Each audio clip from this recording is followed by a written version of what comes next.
தயா booster இணைந்து வழங்கும் ஊர் செய்திகள். ஆம்பூரில் உயர்மட்ட மேம்பாலத்தின் கீழ் இரத்த காயங்களுடன் இளைஞர் உடல் மீட்கப்பட்டது தொடர்பாக போலீசார் விசாரணை நடத்தி வருகின்றனர். திருப்பத்தூர் மாவட்டம் ஆம்பூர் நகராட்சிக்குட்பட்ட புதுமண்டி பகுதியைச் சேர்ந்தவர் சரவணன். கலப்பு திருமணம் செய்து கொண்ட இவருக்கு ஒரு மகன் உள்ளார். இந்நிலையில் ஆம்பூர் தேசிய நெடுஞ்சாலையில் கட்டப்பட்ட உயர்மட்ட மேம்பாலத்தின் கீழ் சரவணன் இரத்த வெள்ளத்தில் சடலமாக கிடந்துள்ளார். உடனடியாக தகவல் அறிந்து சம்பவ இடத்திற்கு விரைந்த ஆம்பூர் நகர காவல்துறையினர் சரவணனின் உடலை மீட்டு பிரேத பரிசோதனைக்காக ஆம்பூர் அரசு மருத்துவமனைக்கு அனுப்பி வைத்து கொலையா அல்லது வேறு ஏதேனும் காரணமாக உயிரிழப்பு தொடர்பாக பல்வேறு கோணங்களில் விசாரணை மேற்கொண்டு வருகின்றனர். கொடைக்கானலில் பருவமழை தவறியதால் உருளைக்கிழங்கு விளைச்சல் பாதிக்கப்பட்டுள்ள நிலையில் தமிழக அரசு தங்களுக்கு உதவ வேண்டும் என்று விவசாயிகள் கோரிக்கை வைத்துள்ளனர். திண்டுக்கல் மாவட்டம் கொடைக்கானலில் உள்ள மேல்மலை மற்றும் கீழ்மலை கிராமங்களில் உருளைக்கிழங்கு, பீன்ஸ், முட்டைக்கோஸ், கேரட் உள்ளிட்ட பல்வேறு காய்கறிகள் விவசாயம் செய்யப்படுகிறது.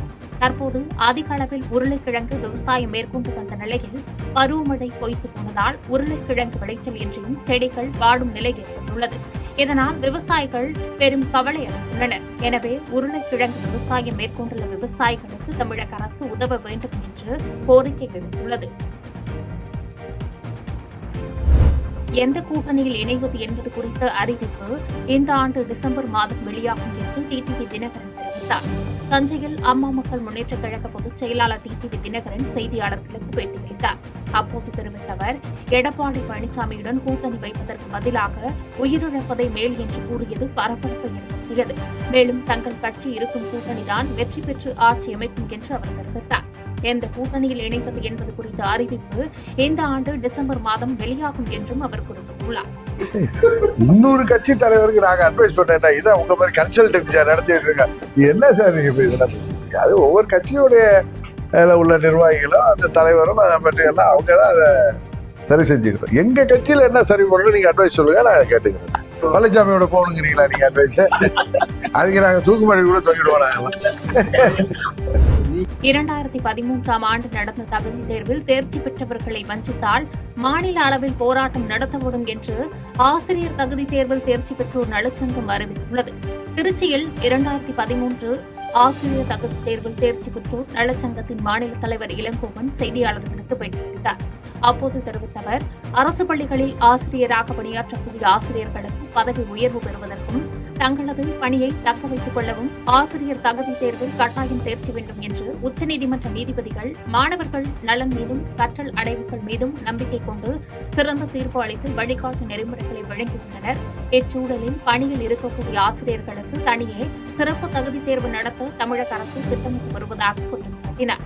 மேலும் இந்த நிலைப்பாட்டை 2013ஆம் ஆண்டு ஆசிரியர் தகுதி தேர்வில் தேர்ச்சி பெற்று ஏறக்குறைய 6000 ஆசிரியர்கள் 12 ஆண்டுகளாக பணியின்றி வாழ்வாதாரம் இழந்து தவித்து வருவதை வன்மையாக கண்டிப்பதாக கூறினார். 2013ஆம் ஆண்டு தகுதி தேர்வில் தேர்ச்சி பெற்ற தங்களை வஞ்சிக்கக்கூடிய செயலை செய்தால் மாநிலம் தழுவிய போராட்டத்தை முன்னெடுப்போம் என்றும் அறிவித்தார். எடுப்பது 20 மதிப்பெண் எடுப்பது என்பது கேலி கூத்தான ஒன்று. தேர்தல் அறிக்கை 177 நிறைவேற்றல, எங்களை தொகுப்புதிய அடிப்படையாவது எங்க வாழ்வாதாரத்தை காத்திடுங்க அப்படின்னு சொல்லி இந்த நேரத்தில் மாண்புமிகு பள்ளிக்கல்வித்துறை அமைச்சர் அவர்களுக்கு கோரிக்கை வைக்கிறோம். நிச்சயமாக அந்த தனி சிறப்பு தகுதி தேர்வு என்பது ஒரு சரியான ஒரு ஆசிரியரை அடையாளம் காட்டாது. இது சிற்பியை அடையாளம் காட்டுவதற்கு உச்சநீதிமன்றம் வைத்திருக்கிறது தவிர சிறப்பு தகுதி தேர்வு என்பது நீங்கள் நடத்தினார் இங்கே சித்தாள்கள் தான் மிஞ்சுவார்கள், சிற்பிகள் மிஞ்ச மாட்டார்கள் என்பதை நாங்கள் அதிகாரப்பூர்வமாக தெரிவிக்கிறோம். சிறப்பு தகுதி தேர்வை கண்டிப்பாக எதிர்ப்போம், சட்டப்படி போராட்டம் நடத்துவோம். நன்றி, வணக்கம். மா இளங்கோவன், மாநில தலைவர், 2013 டெட் நலச்சங்கம். மாமல்லபுரம் அருகே ரூபாய் 4.44 கோடி மதிப்பீட்டில் உருவாக்கப்பட உள்ள சிட்கோ சிற்பக்கலை பூங்காவினை தமிழ்நாடு முதலமைச்சர் மு.க.ஸ்டாலின் இன்று காணொலி காட்சி வாயிலாக திறந்து வைத்தார். செங்கல்பட்டு மாவட்டம் மாமல்லபுரம் அடுத்த கடம்பாடி பகுதியில் சிறு குறு மற்றும் நடுத்தர தொழில் நிறுவனங்கள் துறை சார்பில் மொத்தம் உள்ள 17.1 ஏக்கர் நிலத்தில் முதற்கட்டமாக 9.1 ஏக்கர் நிலத்தில் 4.44 கோடி ரூபாய் மதிப்பீட்டில் உருவாக்கப்பட உள்ள சிட்கோ சிற்பக்கலை பூங்காவினை தமிழ்நாடு முதலமைச்சர் மு.க.ஸ்டாலின் இன்று தலைமைச் செயலகத்திலிருந்து காணொலி காட்சி வாயிலாக திறந்து வைத்தார். அதனைத் தொடர்ந்து செங்கல்பட்டு மாவட்ட ஆட்சித்தலைவர் ஸ்னேகா சிற்பக்கலை பூங்காவிற்காக தேர்ந்தெடுக்கப்பட்ட இடத்தினை பார்வையிட்டார். இந்நிகழ்ச்சியில் சிட்கோ கிளை மேலாளர் பாரதி, உதவி பொறியாளர் பாரி, திருக்கழுக்குன்றம் தாசில்தார் வாசுதேவன் உட்பட துறை சார்ந்த அரசு அதிகாரிகள், சிற்ப கலைஞர்கள் என பலர் கலந்து கொண்டனர்.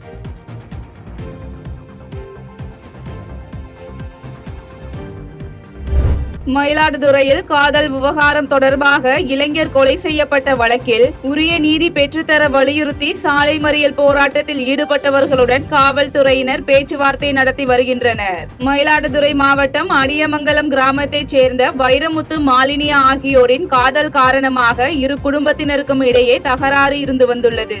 இதுகுறித்து மயிலாடுதுறை காவல் நிலையத்தில் நடைபெற்ற பேச்சுவார்த்தையில் வைரமுத்துவை திருமணம் செய்து கொள்வதாக தெரிவித்த மாலினி சென்னை சென்றுள்ளார். இதனைத் தொடர்ந்து வேலை முடிந்து வீடு திரும்பிய வைரமுத்துவை மர்ம நபர்கள் அரிவாளால் வெட்டி கொலை செய்த நிலையில் வைரமுத்துவின் உடல் பிரேத பரிசோதனைக்காக மயிலாடுதுறை அரசு மருத்துவமனையில் வைக்கப்பட்டது.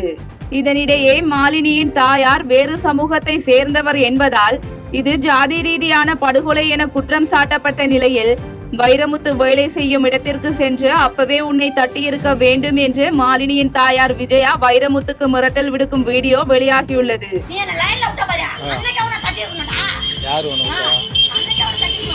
இதனையடுத்து சம்பவ இடத்திற்கு வந்த ஜனநாயக வாலிபர் சங்கத்தின் மாவட்ட தலைவர் அறிவழகன் இந்த பிரச்சனையில் காவல்துறையினர் மெத்தனம் காட்டுவதாக குற்றம் சாட்டியுள்ளார். மேலும் மாலினியின் பெற்றோர் மீது ஜாதிய வன்கொடுமை சட்டத்தின் கீழ் வழக்கு பதிவு செய்ய வேண்டும் என்றும் பாதிக்கப்பட்ட குடும்பத்தினருக்கு உரிய நீதி பெற்றுத்தர வேண்டும் என்றும் வலியுறுத்தி வைரமுத்துவின் உறவினர்கள், மார்க்சிஸ்ட் கம்யூனிஸ்ட் கட்சியினர் மற்றும் விடுதலை சிறுத்தைகள் கட்சியினர் ஆகியோர் மயிலாடுதுறை கும்பகோணம் நெடுஞ்சாலையில் மறியல் போராட்டத்தில் ஈடுபட்டனர். இதனையடுத்து சம்பவ இடத்திற்கு வந்து போராட்டத்தில் ஈடுபட்டவர்களுடன் காவல்துறையினர் மற்றும் வருவாய்த்துறையினர் பேச்சுவார்த்தையில் ஈடுபட்டுள்ளனர். ஜிஹெச்ல தான் காத்துக்கிட்டு இருக்கோம். ஆனால் இதுவரைக்கும் காவல்துறை யாரையும் கண்டுபிடிக்க முடியல அப்படின்னு சொல்லுது. நாங்கள் தொடர்ந்து வலியுறுத்திக்கிட்டு இருக்கோம். உடனடியாக நீங்கள் அவங்களை கைது செய்யணும்.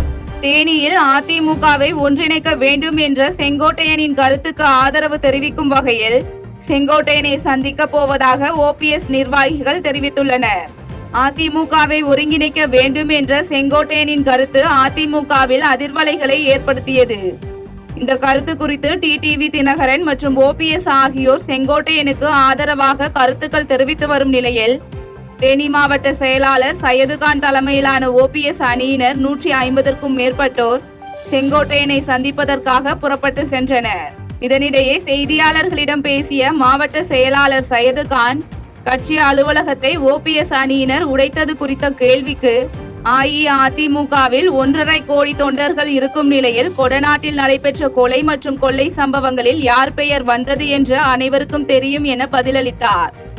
மேலும் தற்போது தலைமையில் உள்ள இபிஎஸ்க்கு தலைமை பண்பு கிடையாது என கூறிய சையதுகான், கட்சி தலைமையகத்தை முதலில் குண்டர்களை கொண்டு தாக்கியது எடப்பாடி பழனிசாமி தான் என்று தெரிவித்தார். மேலும் செங்கோட்டையனை சந்திக்க ஓபிஎஸ்ஸிடம் அனுமதி பெற்றீர்களா என்ற கேள்விக்கு அனுமதி வாங்க அவசியம் இல்லை என்று கூறியவர் தாங்கள் உண்மையான அதிமுகவினர் என்று தெரிவித்தார். நிச்சயமா எல்லாருமே அதாவது நீங்க ஒரு விஷயம் நல்லா புரிஞ்சுக்கணும். அதாவது செங்கோட்டையன் அவரை பாக்குறாங்கன்னு சொன்னா அவர் எதுக்காக பாக்குறாங்க? அவருடைய கோரிக்கை, அவர் சொல்ற நல்ல வார்த்தை நல்லா இருக்கு. ஓபிஎஸ் என்ன சொல்றாரு அதே தான் செங்கோட்டையன் சொல்றாரு. இப்ப நாங்களாம் செங்கோட்டையன் பார்க்க காரணமே ஓபிஎஸ் சொன்ன கருத்தை அவர் வலியுறுத்த இருக்கிற காரணத்தை நாங்கள் போறோம். நாகர்கோவில் அருகே இந்தியாவில் தடை செய்யப்பட்ட அமைப்புக்கு ஆதரவாக சமூக வலைதளங்களில் கருத்து தெரிவித்தவர் வீட்டில் என்ஐஏ அதிகாரிகள் சோதனை மேற்கொண்டனர்.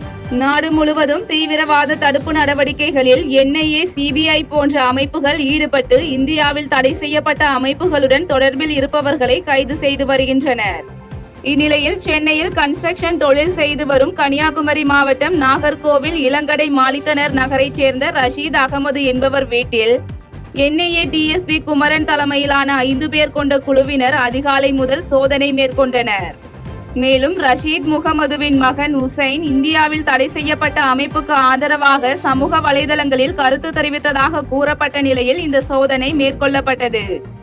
இதனையடுத்து சுமார் 3 மணி நேரம் நடைபெற்ற என்ஐஏ சோதனையின் முடிவில் 23ஆம் தேதி விசாகப்பட்டினம் என்ஐஏ அலுவலகத்தில் உசைன் நேரில் ஆஜராக அதிகாரிகள் சம்மன் வழங்கிவிட்டு சென்றனர்.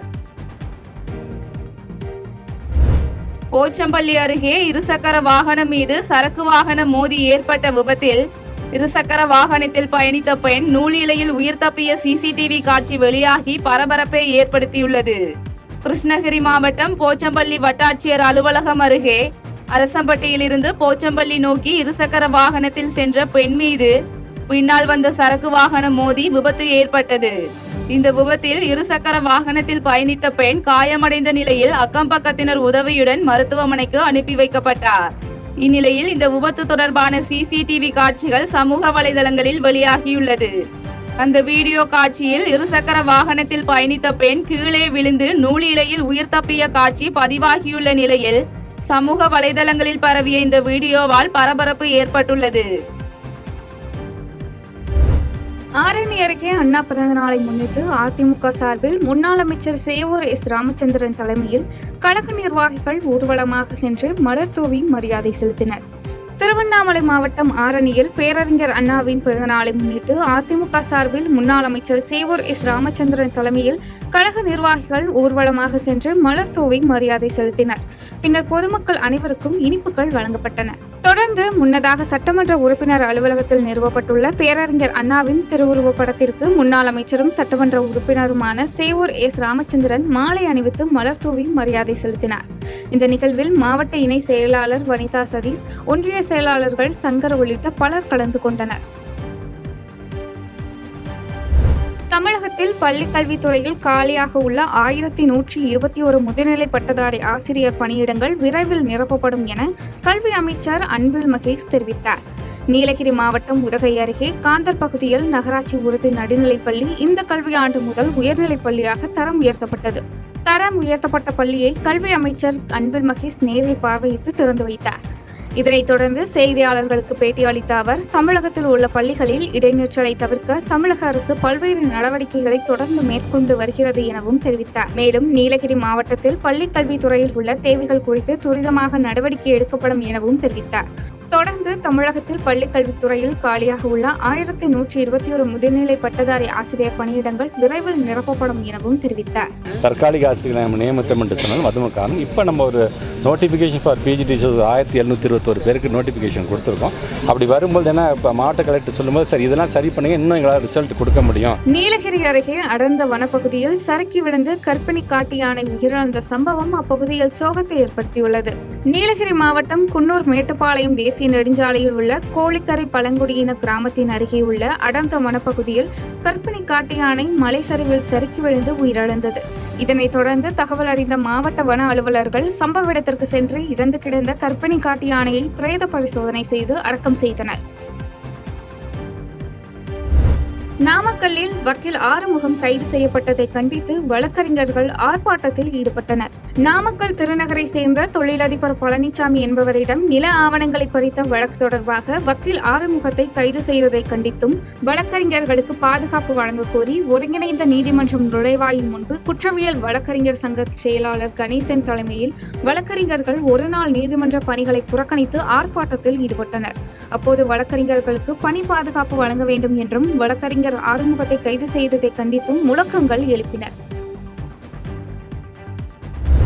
வேலூர் மாவட்டத்தில் வாக்குச்சாவடி மையங்கள் மறுசீரமைப்பு அனைத்து கட்சி கூட்டம் ஆட்சியர் தலைமையில் நடைபெற்றது. வேலூர் சத்துவாச்சாரி மாவட்ட ஆட்சியர் அலுவலகத்தில் அனைத்து அரசியல் கட்சி பிரதிநிதிகளுடன் ஆலோசனை கூட்டம் நடைபெற்றது. இதில் ஏற்கனவே 1314 வாக்குச்சாவடிகள் இருந்த நிலையில் தற்பொழுது 1422 வாக்குச்சாவடிகளாக மறுசீரமைக்கப்பட்டுள்ளது. மேலும் காட்பாடி, வேலூர் உள்ளிட்ட 5 சட்டமன்ற தொகுதிகளில் இருந்து 28 வாக்குச்சாவடிகள் இடமாற்றம் செய்யப்படுகிறது. தொடர்ந்து 108 புதிய வாக்குச்சாவடிகள் உருவாக்கப்பட்டுள்ளது குறிப்பிடத்தக்கது. இதில் பொதுமக்களுக்கு ஆட்சேபனை இருந்தால் 7 நாட்களுக்குள் எழுத்துப்பூர்வமாக தெரிவிக்க வேண்டும் என கூறப்பட்டுள்ளது. இதில் அதிமுக, திமுக, காங்கிரஸ், பாஜக உள்ளிட்ட பல்வேறு அரசியல் கட்சியினர் கலந்து கொண்டனர். செய்திகளை உடனுக்குடன் தெரிந்து கொள்ள கீழ்கண்ட கேபிள் மற்றும் டிடிஎச் நெட்வொர்க்குகளில் எம்நாடு செய்தி தொலைக்காட்சியை காணுங்கள். பாதகம் செய்பவரை கண்டால் நாம் பயம் கொள்ளலாகாது பாப்பா. மோதி மிதித்துவிடு பாப்பா, அவர் முகத்தில் உமிழ்ந்து விடு பாப்பா. அண்மை செய்திகளை உடனுக்குடன் தெரிந்து கொள்ள இணைந்திருங்கள் எம்நாடு தொலைக்காட்சியுடன்.